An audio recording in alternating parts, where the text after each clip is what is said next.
听故事学中药，今天讲的是香橼的故事。话说唐朝天宝年间，江南水乡有个叫柳溪村的地方，村头市集旁开着间老药铺，掌柜是个隐居的药翁，专治各种疑难杂症。这日晌午，日头正毒，村里木匠阿福捂着肚子，咳着痰，一脸愁苦地挪进铺子，身后跟着他焦急的妻子。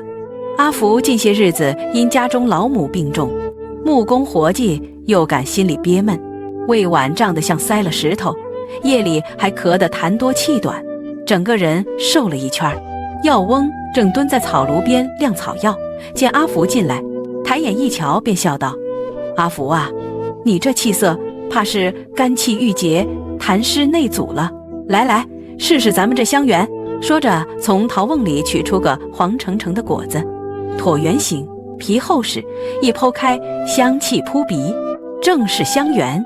药翁边切片边讲古：这香橼啊，性子温，味道辛，苦酸，辛能散郁结，苦能降逆气，酸能收痰湿，是胃里气化痰的宝贝。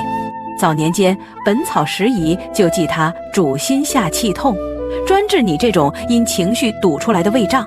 他让阿福坐下，托起他手腕按了按脉，又道：你看它香得醒神，古人叫它香橼，就因香气浓郁如原木，能疏肝理气，让闷气散开，同时化痰止咳，把你喉咙里那黏痰化开。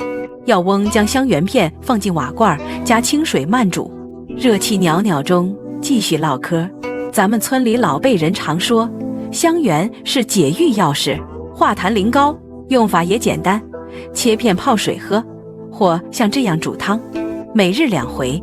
但记住它性温，若你火气太旺，得配点凉药调和。阿福妻子听得入神，忙问：药翁，这真管用？阿福这病拖了半月了。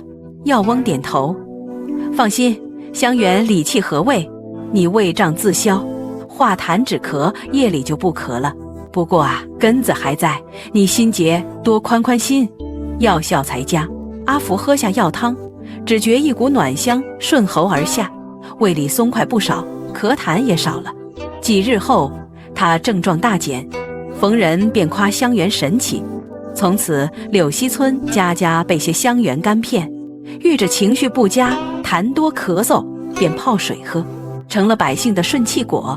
药翁常笑说，人生如香橼，辛酸苦后总有回甘，理气化痰，心宽体自安呐。